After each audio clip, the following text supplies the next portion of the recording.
To be honest, it doesn't really matter who plays in a Super Bowl. The game itself is incredibly popular. When it comes to Super Bowl tickets, the word, though, isn't popularity, it's exclusivity. Yeah, they're about 40 minutes away from the Las Vegas Strip, and the main reason, Brian, is because they don't want to have to deal with the distractions when they're about to play the biggest game of their lives. On Tuesday, the storyline was the weather. It's been raining a lot over the last couple of days here since we got on the ground, and it's affected the San Francisco 49ers.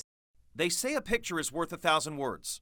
How much is it worth if it's seen by millions? When the spotlight is on, like the Super Bowl, there's a chance something crazy is going to happen. You've got to be ready kind of for anything. Maddie Meyer has been ready for 9 years.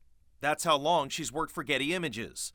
She's based in Boston, so she's covered plenty of meaningful NFL games involving Tom Brady and the Patriots. I think for the Super Bowl in particular, there's things that we have to cover. The touchdowns, make sure we get pictures of the coaches, both quarterbacks. I always really think, how would I describe this to my mom? That's always my prompt when I go to an event, because we're close and she's not the biggest sports fan.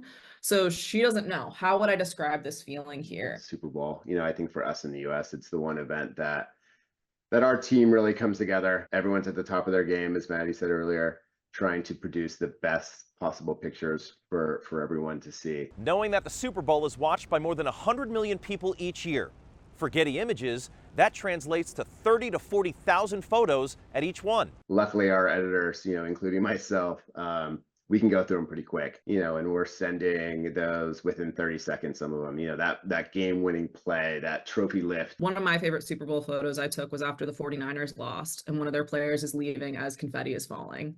The losing team is walking off next to me, and that's important too. In Las Vegas at Super Bowl 58, I'm Andrew Martin.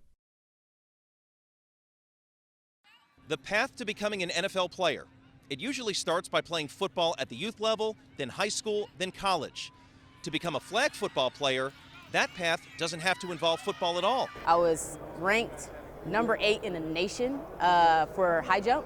I play basketball, and I'm also a softball player. And yet, Joe Overstreet is now a 4-time member of the U.S. Women's Flag National Team. So I'm able to use those skills that I have, but honestly, the community of people that we play with and having the opportunity to play against athletes around the world. Flag football truly is an international sport. It is estimated that there are more than 20 million players in more than 100 countries. When I moved to Dallas, Texas in January, I found out how serious it was, and I found out I was on the radar for the national team, and went to the tryout and made the team. A team that is now focused on winning gold in 4 years. Flag football will make its Olympic debut in Los Angeles in 2028. For both men and women. The idea of girls wanting to come play, right? The advent of that has been open the floodgates. We, as the USA Football, the governing body, work closely with the U.S. Olympic and Paralympic Committee, and we're building out the first ever high-performance development plan. The NFL supports that plan, and there was a chance NFL players could be on the Olympic team in L.A. Literally, the discussions right now, the NFL's having that within their own, community. That's your Super Bowl right there, to win that Olympic gold medal. Ever since I was 11 years old, I always had a dream of represent a USA team in some kind of capacity. In Las Vegas at Super Bowl 58, I'm Andrew Martin.